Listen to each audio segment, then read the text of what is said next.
21 ದಿನ ಕೋಮಾ, 7 ತಿಂಗಳ ಹೋರಾಟ. ರಾಯರು ನನ್ನ ಕೈ ಬಿಡಲಿಲ್ಲ ಎಂದ ಯುವತೆ. ರಾಯರು ಖಂಡಿತ ಇದ್ದಾರೆ ಎಂದ ಯುವತೆ. ರಾಯರ ಮಠದಲ್ಲಿ ನಡೆದ ಅಚ್ಚರಿ ಏನು ಗೊತ್ತಾ? ಪ್ರಿಯ ವೀಕ್ಷಕರ ನಮಸ್ಕಾರ. ಇವತ್ತು ಆಗಸ್ಟ್ 15 ಸ್ವಾತಂತ್ರ್ಯ ದಿನಾಚರಣೆ. ದೇಶಕ್ಕೆ ಸ್ವಾತಂತ್ರ್ಯ ಸಿಕ್ಕ ದಿನ. ಆದರೆ ಹಾವೇರಿ ತಾಲೂಕಿನ ಈ ಕುಟುಂಬಕ್ಕೆ ಇದೇ ದಿನ ಮತ್ತೊಂದು ಅರ್ಥದಲ್ಲಿ ಸ್ವಾತಂತ್ರ್ಯದ ದಿನವೇ. 7 ತಿಂಗಳಿನಿಂದ ಕಾಯಿಲೆಯ ಸಂಕಷ್ಟದಲ್ಲಿ ಸಿಲುಕಿದ್ದ ಯುವ ವೈದ್ಯ ವಿದ್ಯಾರ್ಥಿನಿ ನಡೆಯಲು ಆಗದೆ, ಓಡಾಡಲು ಆಗದೆ ಕೆಲ ದಿನಗಳ ಕಾಲ ಕೋಮಾಗೂ ಜಾರಿದ್ರು. ಇಂದು ತನ್ನ ಕಾಲ ಮೇಲೆ ನಿಂತು ನಡೆದಾಡಿ ಕುಣಿದಾಡಿ ರಾಯರು ನನ್ನ ಕೈ ಬಿಡಲಿಲ್ಲ ಎಂದು ಹೇಳ್ತಿದ್ದಾರೆ. ಇದು ವೈದ್ಯಕೀಯ ಚಿಕಿತ್ಸೆಯ ಫಲವೇ ಅಥವಾ ಗುರು ರಾಘವೇಂದ್ರ ಸ್ವಾಮಿಗಳ ಕೃಪೆಯೇ? ಯುವತಿ ಹಾಗೂ ಕುಟುಂಬಸ್ಥರು ಮಾತ್ರ ಇದನ್ನು ರಾಯರ ಪವಾಡ ಎಂದೇ ನಂಬಿದ್ದಾರೆ.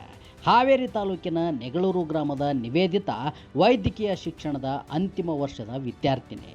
ಕೈಯಲ್ಲಿ ವೈದ್ಯೆಯಾಗುವ ಕನಸು, ಕಣ್ಣಲ್ಲಿ ಭವಿಷ್ಯದ ಸಾವಿರಾರು ಕನಸು.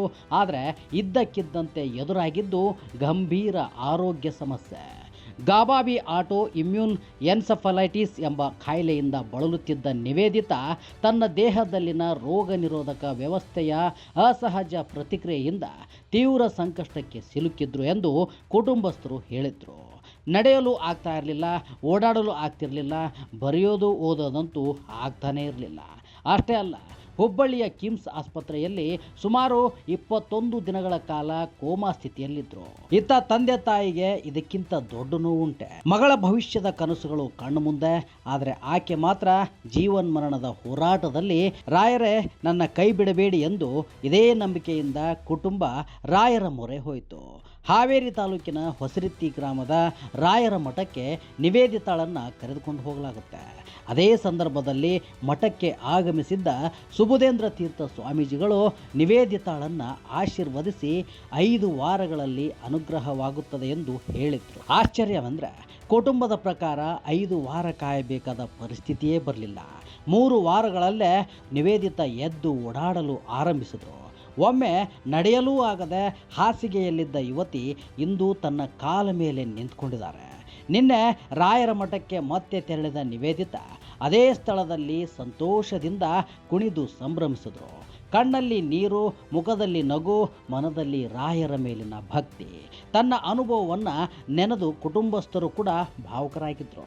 ಇನ್ನು ನಿನ್ನೆ ನಿವೇದಿತಾಳಿಗೆ ಕರೆ ಮಾಡಿದ ಸುಬುಧೇಂದ್ರ ತೀರ್ಥ ಸ್ವಾಮೀಜಿಗಳು ಮಂತ್ರವನ್ನು ಪಠಿಸಿ ಆಶೀರ್ವದಿಸಿದ್ದಾರೆ ಎಂದು ಕುಟುಂಬಸ್ಥರು ಕೂಡ ತಿಳಿಸಿದರು.